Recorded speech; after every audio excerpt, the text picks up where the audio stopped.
Umeno organizatora Društva za ruski jazik, literaturu i kulturu Klubu podobovih umetnikov z Nového Sadu výstavu, na kotrej autorka Helena Fejdi Krkljuž ukazala 25 podobov roboti tehniki olej na platnu, otvorili Irina Papuga i Vladimir Salonski.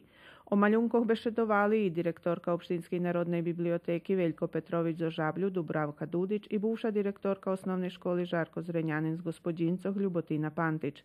Na otveranju výstavy a z nahode 80. rodzeného dňa Heleny Fejdy Krkljuž školjare, ktorí u Gospodincoh hodza na hodzini ruskoho jazika prečitali prihodni pisnji, a Todor Ivanov odrecitoval stihi Aleksi Šantiče Moja pisnja.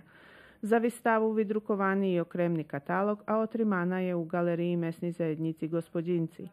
U ramikoh dňoh Mikoli M. Kočišena jutre u Ruskim kulturnim centru u Novim Sadze na 12 hodini 30 minuti budze otrimani okrugli stol, ruski jazik i literatura posle Mikoli M. Kočiša.